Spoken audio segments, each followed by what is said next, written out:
Sir kind request ప్రభుత్వానికి ఏంటంటే sir, ఇవాళ సపరేట్గా బీసీ సబ్జెక్ట్ మీద సభ పెడతామని నిన్నటి నుంచి మీడియాలో చెప్పడం జరిగింది. అంతకుముందు గౌరవనీయులు ఉత్తమ్ కుమార్ రెడ్డి గారు కమిటీకి చైర్మన్గా ఉన్నారు కాబట్టి వారు కొంత డేటా బయట పెట్టడం జరిగింది సార్. అయితే మేము అనుకున్నది ఏంటంటే, ఉత్తమ్ కుమార్ రెడ్డి గారు డేటా బయట పెట్టారు. ఈరోజు అసెంబ్లీలో ఆ డేటాతోని ప్రభుత్వం ఏం చేయబోతుందనే ప్లాన్ ఆఫ్ యాక్షన్ ఇస్తామని అనుకున్నాం సార్.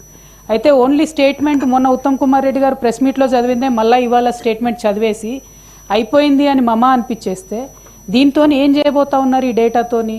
మీరు ఇదివరకు ఎలక్షన్లో ప్రతిపాదించినట్టుగా, ఎలక్షన్లో వాగ్దానం చేసినట్టుగా బీసీలకు రిజర్వేషన్లు ఇచ్చి ఎన్నికలకు వెళ్తారా, లేకపోతే విద్యా ఉపాధి ఉద్యోగ అవకాశాల్లో ఈ రిజర్వేషన్లు అమలు చేస్తారా?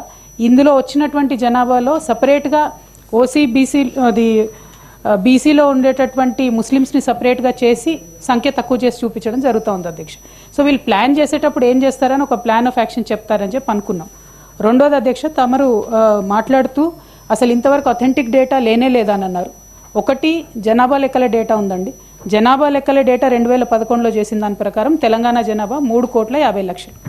ఎవ్రీ డికేడ్లో, అంటే ప్రతి 10 సంవత్సరాలకు ఒకసారి, అది ఇంటర్నేషనల్ వైజ్గా ఉండేటటువంటి ట్రెండ్, భారతదేశంలో ఉండేటటువంటి ట్రెండ్ను చూసి యావరేజ్ తీస్తే 13.5% పెరుగుతుంది సార్ ఎక్కడైనా కూడా జనాభా. ఆ లెక్కల్లో చూసుకుంటే ఈసారి 2024లో మన తెలంగాణ రాష్ట్ర జనాభా 4,18,00,000 ఉన్నాయి. అందులో పర్టికులర్గా అంతకుముందు ఉండేటటువంటి ఎస్సీ ఎస్టీ జనాభా కంపేర్ చేస్తే సార్, ఇప్పుడు వీళ్ళు రిపోర్ట్ చేసిన దాంట్లో ఎస్సీల జనాభా -1.75% అవుతుంది సార్. అట్లానే ఎస్టీల జనాభా తగ్గుదల, ప్రతి ఒక్కరి జనాభా తగ్గుతుంది సార్. కేవలం ఓసీల జనాభా మాత్రం 5% పెరిగినట్టుగా చూపించినారు సార్.